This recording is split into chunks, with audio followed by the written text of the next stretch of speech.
시청자 여러분, 안녕하십니까? 혁명가 이승만의 일생 28번째 시간입니다. 오늘의 제목은 4.19는 1950년대 정치의 모순이 빚은 변고입니다. 이 강의가 지금 막바지를 치닫고 있습니다. 오늘 4.19에 대해서 하고 그에 의해서 이승만 대통령이 불명예스럽게 퇴진한 그 사건의 역사적 의의를 살펴본 다음 시간에 이 강의 28번까지의 강의 전체를 종합하여서 이승만의 역사적 유산이라는 제목으로 마지막 강의를 행할 생각입니다. 4.19가 왜 일어났고 어떻게 진행되었고 하는 것은 다 잘 아는 이야기이기 때문에 긴 이야기를 하지를 않겠습니다. 1960년 3월 15일 날 대통령, 부통령 선거가 이루어졌고 그 4대 대통령, 부통령 선거에서 특히 부통령 선거에서 큰 부정이 저질러졌습니다. 대통령 선거는 큰 문제가 없었습니다. 이승만 자유당 대통령 후보에 경쟁한 민주당의 조병옥 후보가 또 공교롭게도 선거 유세 도중 사망을 병사를 했습니다. 이승만 대통령은 큰 문제 없이 대통령에 그대로 당선될 예정이었습니다만은 문제는 부통령 선거였습니다. 이 부통령 선거의 자유당 후보 이기붕 씨는 이승만 대통령의 후계자로 사실상 있는 상태였습니다만 대중적인 정치력은 매우 취약한 그와 같은 사람이었고, 반면에 민주당의 그 장면 후보는 국무총리를 역임한 이래 지난 56년 부통령 선거에서도 승리한, 그리고 민주당의 신파라는 계파를 이끌고 있는 계파의 영수로서 큰 대중적인 정치력을 발휘하고 있던 그런 사람으로서 장면 부통령 후보의 선거 승리는 공공연하게 예상할 수 있는 그런 상황이었습니다. 그럼에도 불구하고 선거 결과는 이기붕 자유당 후보의 압도적인 승리로 나타났고, 그것은 누가 봐도 명백한 부정선거였습니다. 그리고 광범한 형태의 부정선거가 관건이 동원되는 가운데 자행이 되었습니다. 그 대중적인 분노가 폭발을 해서 드디어 4.19가 발생을 했고요. 이승만 대통령은 그에 대한 책임을 지고 4월 27일 날 하야를 했습니다. 이 사건을 두고 흔히 4.19 민주혁명이다 또는 4.19 혁명이다, 공식적으로는 4.19 혁명으로 불리고 있죠. 그런데 저는 과연 그것이 혁명이었느냐에 대해서 의문을 갖고 있습니다. 혁명이라 하면은 무언가 급진적인 변화를 몰고 오는 것입니다. 국가 체제에 있어서 큰 변화를 몰고 와서 국가의 정체성 자체를 다른 것으로 바꾸는 것, 이것을 가지고 혁명이라 합니다. 또는 통신혁명, 정보혁명, 교통혁명처럼 뭔가 인간들의 물질 생활이나 정신 생활에 있어서 큰 변화를 일으킨 것을 가지고 혁명이라 하는데, 4.19는 과연 그와 같은 수준의 어떤 국가 체제상의 변혁을 동반한 혁명이었는가? 아니면은 한국인의 정신 생활과 물질 생활에 있어서 커다란 혁명을 동반한 그와 같은 사건이었느냐? 저는 회의적입니다. 이 보여드리는 사진은 프랑스 혁명이 일어났을 때 루이 16세가 단두대에서 처형이 되는 그와 같은 장면입니다. 4.19가 일어났을 때 서양 사학자들은, 대학에서 서양 역사를 공부한 교수들은 마치 프랑스의 그 앙샹 레짐, 그 루이 16세의 구체제가 혁명에 의해서 해체되고, 그 다음에 루이 16세가 처형되는 그와 같은 프랑스 민주주의 혁명에 비유했습니다. 그렇게 해서 4.19에 의해서 이승만으로 대표되는 그러한 구체제, 봉건적 세력과 그 다음에 매판 독점 자본주의의 연합 세력에 의해서 민중을 억압하는, 그리고 대외 종속적인 그와 같은 체제가 해체되었다. 구체제가 해체되었다. 그런 의미에서 혁명이다, 이런 이야기를 했습니다. 그런데 과연 1950년대 대한민국이 절대주의 왕정 체제, 프랑스처럼 강고한 국가 체제였나요? 전혀 그렇게 생각하지 않습니다. 금방 태어난 취약하기 짝이 없는 그와 같은 국가였습니다. 강력한 정부가 아니었고 안간 힘을 다해서 겨우겨우 버텨나가는 대단히 취약한 정부였습니다. 정부의 재정 자립도가 50%가 되지 않았습니다. 나머지 50%는 미국의 원조에 의해서 이루어지는 그와 같은 취약한 재정이었습니다. 1인당 국민 경제, 1인당 국민 소득의 수준도 그야말로 아프리카 대륙 평균 에도 못 미치는 그런 최하위의 수준에 머물렀습니다. 국민의 상당수는 여전히 농촌에 있는 전통 소농 경제의 멤버들이었습니다. 이승만 대통령은 국군을 완전히 통수하지 못했습니다. 6.25 전쟁 과정에서 국군의 통수권은 작전 지휘권은 유엔군 사령관에게 넘겨져 있었습니다. 4.19가 일어났을 때 대통령은 계엄령을 발표해서 군을 동원해서 대중 시위를 진압하려고 했습니다만은 군이 대통령의 말을 듣지 않고 대중 시위에 오히려 동참을 했습니다.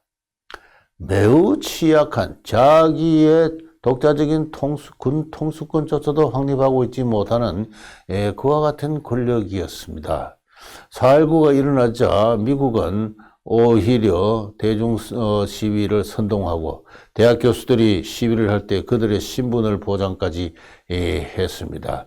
이승만 대통령을 굴복시킨 것은 결국은 미국의 압력이었습니다. 이승만 대통령의 정치 고문 올리버 박사는 회고록에서 이승만을 하야시킨 것은 결국은 미국의 힘이었다고 이야기를 하고 있습니다. 이렇게 대단히 내외적으로 취약하기 짝이 없는 그와 같은 생겨난 지 금방 얼마 되지 않는 그와 같은 신생 국가를 가지고 프랑스의 강고한 어떤 그 이권연합인, 권력연합인 그 어떤 앙상 레짐에 비유하는 것은 참으로 곤란한 실정입니다. 또 어떤 경제학자는 4.19에 의해서 1950년대의 한국 독점 자본주의가 폐지되었다. 혁명적으로 개혁되었다. 이 보여드리는 사진은 탐욕에 가득 찬 빅 비즈니스, 대규모 자본가들이 이 대중적인 어떤 대중을 억압하고 있는 그와 같은 어떤 풍자 그림입니다. 오른쪽은 대공황이 일어났을 때 미국의 금융가에 쏟아져 나온 어떤 그 실업자들을 보고 이야기를 하고 있습니다. 미국을 위시한 선진 자본주의 국가에서 성립한 1920년대, 30년대에 걸쳐 성립한 독점 자본주의를 1950년대 한국 정부의 한국 경제에 이야기하는 것은 그야말로 걸맞지 않는 이야기입니다.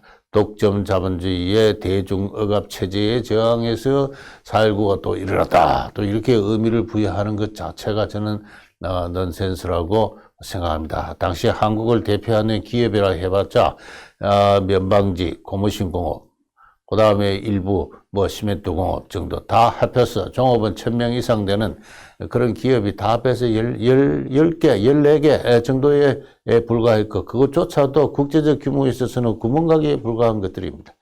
전국적으로는 공장이 한 4, 5천 개 정도 있었는데 그야말로 포말형 공장으로서 있다가 금방 없어지기도 하는 그러면서 농촌경제는 이와 같은 아주 초보적인 수준의 장시라는 유통조직에 의해서 통합되는 그리고 농민들은 인구의 다수는 여전히 전통 소농 사회에 속하고 있는 정확하게 56년까지만 하더라도 인구의 3분의 2는 농촌에 거주하는 농민이었습니다.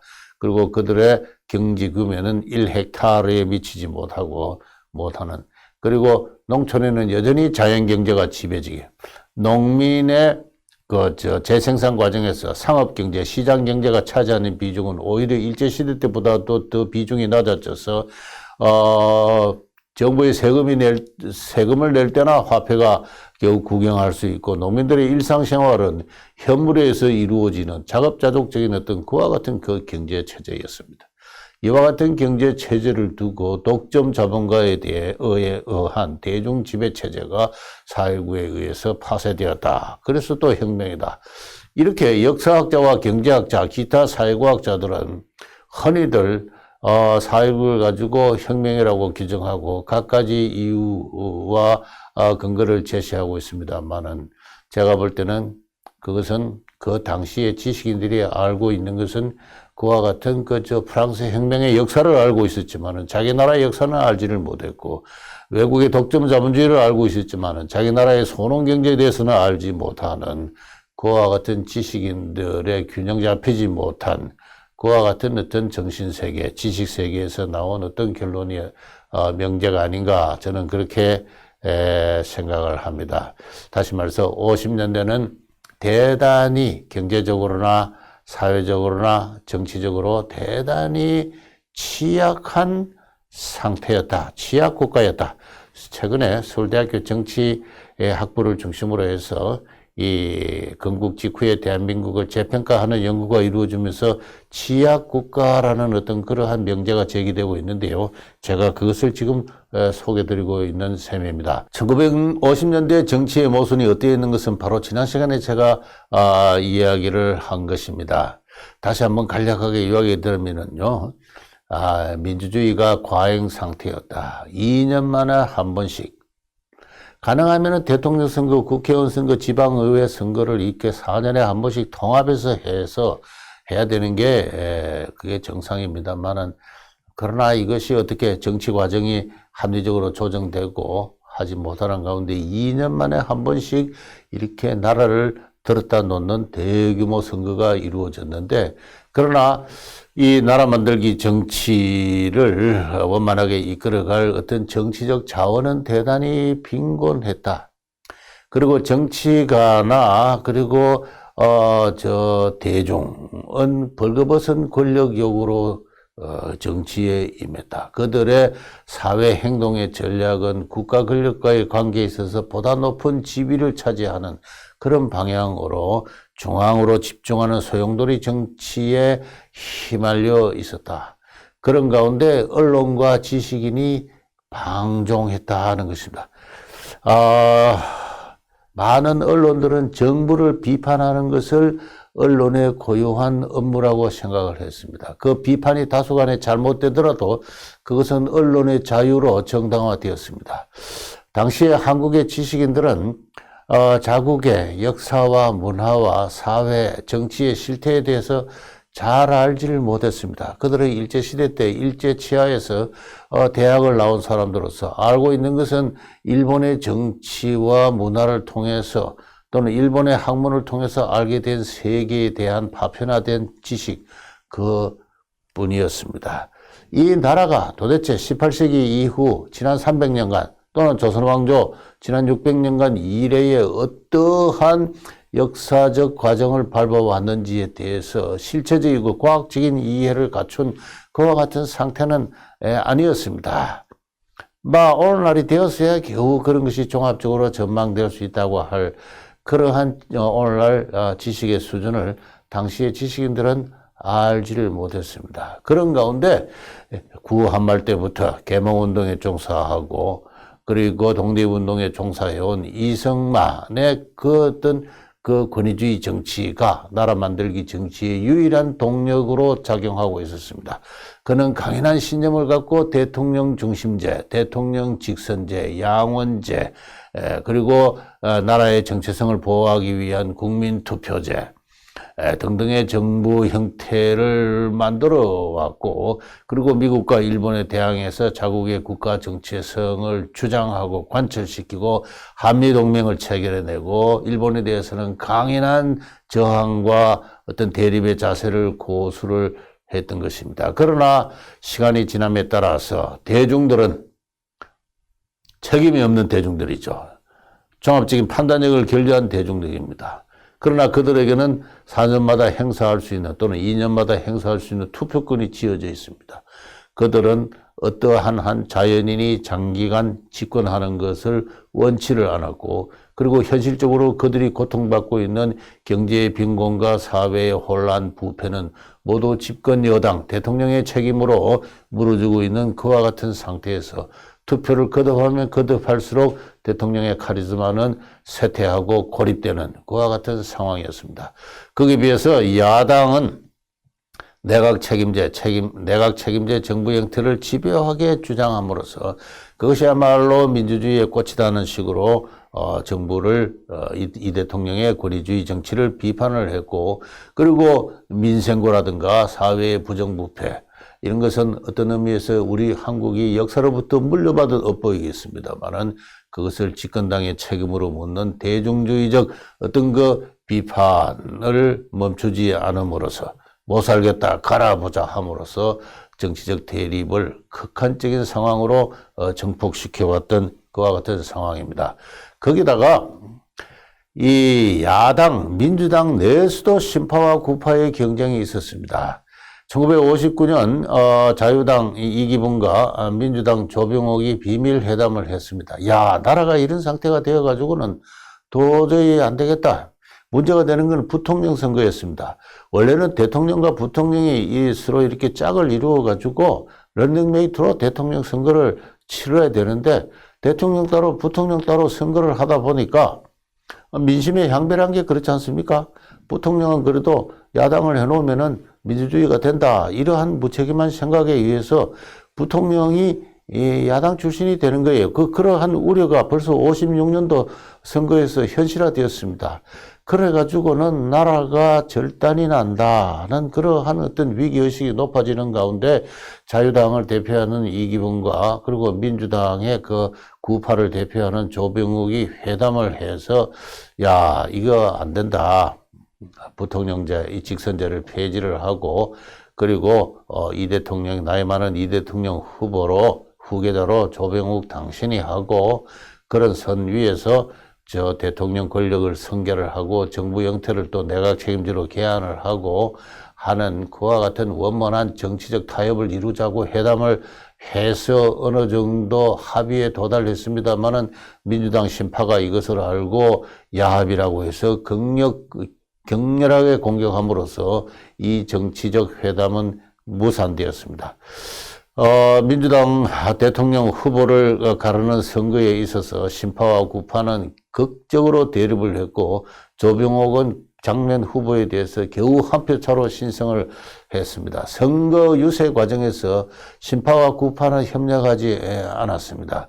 오히려 구파를 대표하는 조병욱 후보가 사망을 했을 때 하고 난 뒤에 이 구파는 신파를 대표하는 장면 부통령 후보의 선거 유세에 참여하지도 않았습니다.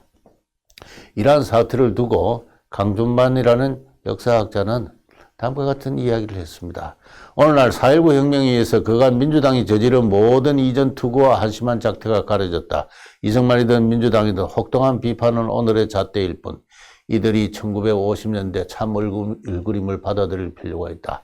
서양인들이 가져다 민주주의를 한다는 것이 어찌 그렇게 쉽게 될 만한 일인가 이야기를 했습니다. 우리가 맨눈으로 그 시대를 보게 되면 자유당과 민주당 간의 이전 투표뿐만 아니라 민주당 내에서도 곧 노쇠하여 사망할 이승만 대통령의 후계로서 누가 권력을 잡느냐를 둘러싸고 그들이 예견되는 집권 상황에 대비해서 신파와 구파가 갈라져가지고 그 역시 이전 투구를 벌이고 있었던 그와 같은 상태였습니다.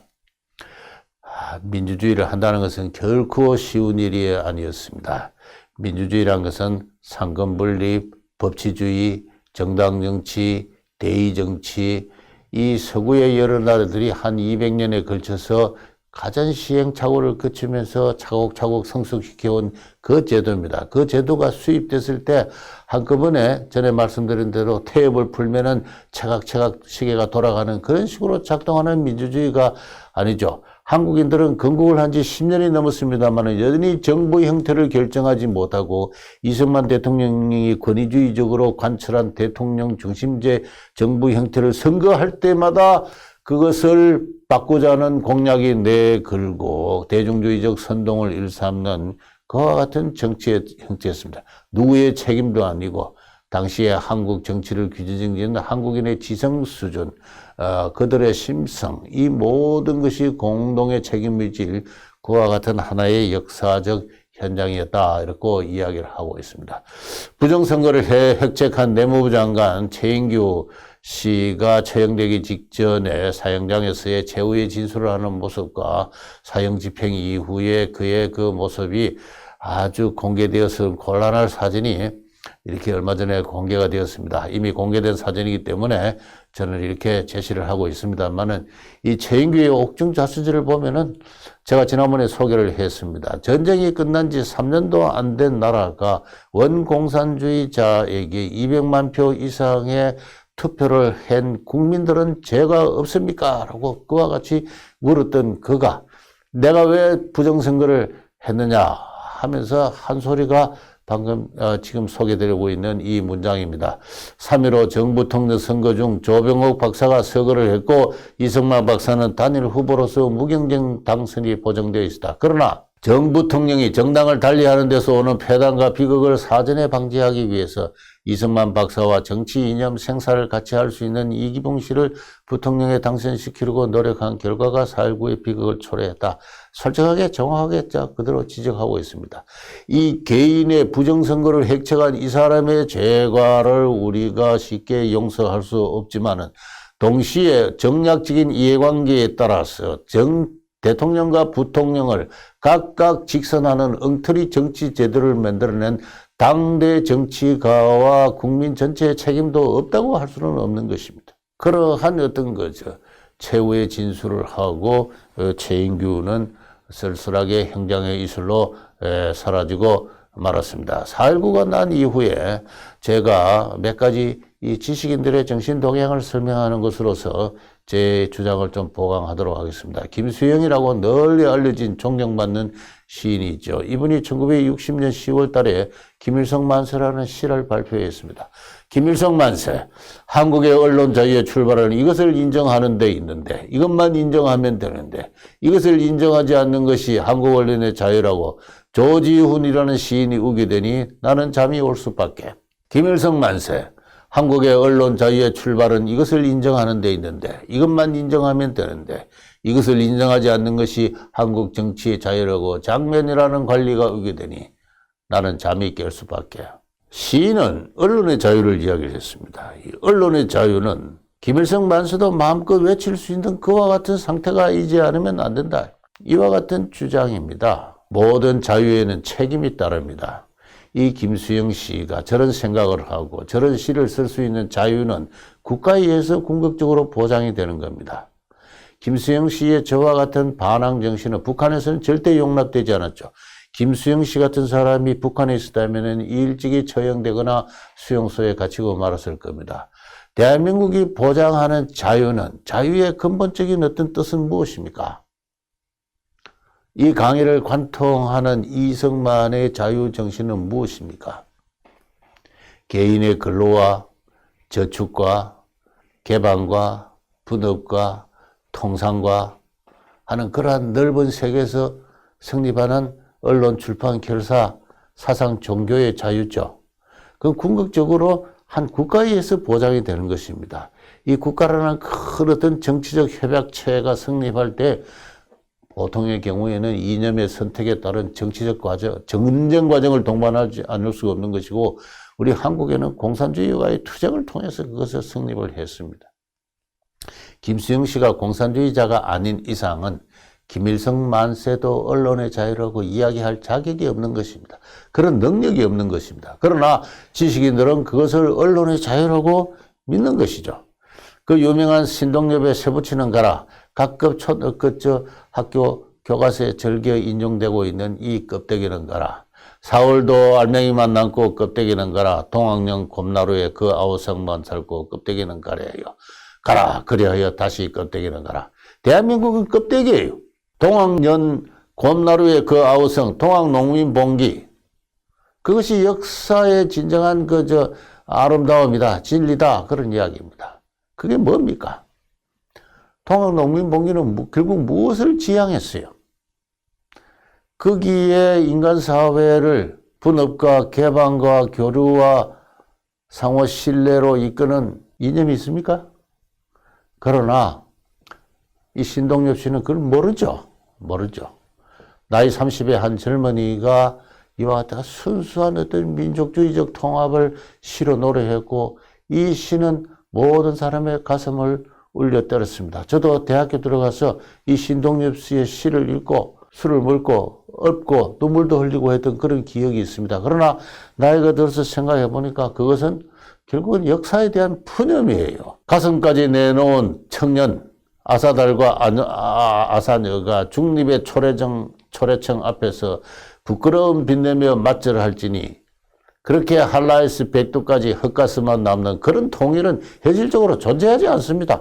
과거에서도 없었고 앞으로도 없을 거예요.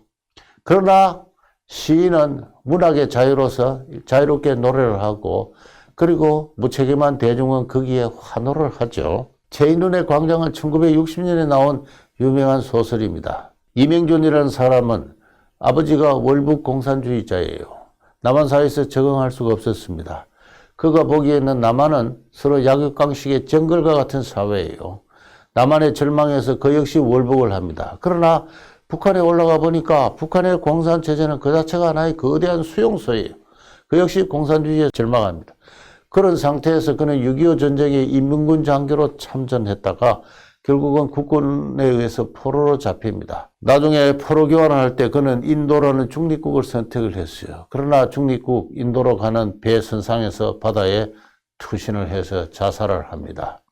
이 4.19 문학을 대표하는 이 광장의 정신은 결국 무엇을 의미하고 있습니까? 그가 진정으로 추구했던 모든 사람이 서로 껴안고 함께 춤추고 신뢰하는 그런 광장은 역사적으로 수세대에 걸친 어떤 노력을 통해서 겨우 형성되는 겁니다. 그러나 그러한 민주광장이, 문명의 광장이 당장에 존재하지 않는다고 이제 겨우 성립한 그 조선왕조가 물려진 부의 유산과 일제가 남겨진 부의 유산을 딛고 겨우 생겨난 나라가 안간힘을 다해서 자유민주주의 국가로 자주적 국가 경제로 발돋움을 하려고 할 때 그 모든 노력을 비웃고 중립국으로 가다가 선상에 투신하는 이와 같은 허무주의의 정신세계, 그것이 또 4.19 문학이라고 그렇게 또 칭송을 되지 않았습니다. 국민 작가로 저분은 존경을 받다가 얼마 전에 작고를 했습니다. 저와 같은 정신세계, 저는 인정할 수가 없습니다.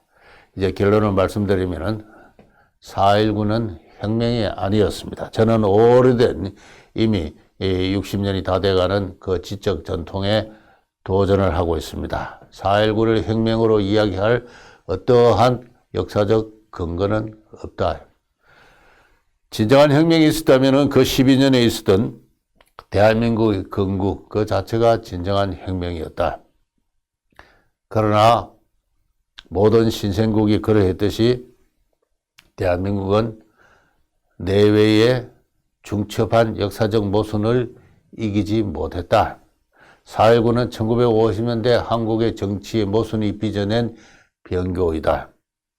역사적 모순이 너무나 중첩적으로 무겁게 한국의 정치, 사회, 경제를 짓누르고 있었고, 그리고 그러한 그 모순을 딛고 건전한 국민적, 자유민주적 통합으로서 자유인의 공화국, 대한민국을 만드는 과제는 산적에 있었지만은 그것을 합리적으로 해결해 갈, 조정할 그러한 정치적 자원은 너무나 결핍된 가운데 이승만 개인에게 편중되어 있었고 그것도 시간이 지남에 따라서 점점 고갈되고 있었다. 그런 가운데 정치가와 이른바 지식인 사회의 문제가 심각했다. 그들의 역사의식은 너무나 천박했다. 그들은 프랑스의 혁명사를 알지만은 자국의 역사에 대해서는 알지를 못했습니다. 그들은 세계 대공황과 독점 자본주의의 역사와 공산주의 혁명에 대해서는 알고 있었지만은 자국의 경제사에 대해서는 알지를 못하고 있습니다. 그렇게 파편화된 단편적인 편향된 지식을 가지고 무분별하게 한국 정치와 사회와 경제를 비난하고 비판했던 것이 그들의 정신세계였고, 그리고 더없이 취약한 국가체제를 가지고 앙샹 레짐, 프랑스 절대왕정 체제에 비유한다든가, 더없이 빈약한 국가경제를 가지고 독점자본주의에 비유를 한다든가, 더없이 취약한 정치적 리더십을 가지고 누가 그랬습니다. 똥통에 비유하는 이와 같은 무책임한 시적 은사가 난무하는 가운데 김일성 만세를 부르는 것도 진정한 언론의 자유라고 이야기하는 그와 같은 무분별한 시정이 문학계를 지배하는 가운데 4.19는 정체 모를 혁명으로 정립이 되었습니다. 1980년대가 되면은 4.19 혁명은 미완의 민족혁명으로 변질을 합니다. 반몽건, 반민족 세력들의 대중억압적인, 민중억압적인 체제에 저항해서 민족주의 혁명으로 추구된 것이 4.19지만은 5.16에 의해서 중도 좌절됐다. 앞으로 완수해야 될 미완의 민족혁명이다. 이것이 2000년대에 보급된 한국 근현대사 교과서에까지 이런 이야기가 실리게 되었습니다. 이 점에 이르러서 대한민국의 건국사는 완전히 해체되고 말았다고 볼 수가 있습니다. 4.19를 통해서 집권한 민주당도 이후 초래된 정치적 혼란을 극복하지 못했습니다. 이승만의 위상은 너무나 생각 이상으로 컸습니다. 그가 사라진 정치계, 어떤 중심이 없을 때 어떤 혼란이 발생하는가가 그가 그토록 경계했던 내각 책임제 정부 형태가 소용돌이형의 정치 행태를 갖는 한국에 이식될 때 어떠한 끝도 없는 정쟁과 파벌 정치를 일구내는지 이승만은 실패함으로써 불명예스럽게 퇴진함으로써 한국인이 가야 될 길이 진정 무엇인지를 반면교사의 교훈으로 남겼습니다. 4.19를 통해서 이승만만 불명예스럽게 퇴직한 것이 아니라 그를 그렇게 제약했던 그의 정적들 모두 1년 뒤에 다 퇴진하고 말았습니다. 4.19는 일대 변고였고 5.16 이후 박정희라는 새로운 지도자에 의해서 새로운 형태 방식의 국가 나라 만들기 건설이 추구되는 그 계기를 마련했던 일대 변고였습니다. 이것이 제가 새롭게 정의한 4.19의 역사적 의의입니다. 자, 이상으로 이승만의 라이프 히스토리를 그의 혁명가로서의 일생의 본 강의를 다 마친 셈이 됩니다. 다음 시간에는 28강까지 전체 내용을 한번 회고를 하고 그 역사적 유사를 한번 정리해 보는 것으로 이 시리즈의 강의를 마치고자 합니다. 오늘 강의는 여기서 마치겠습니다. 감사합니다.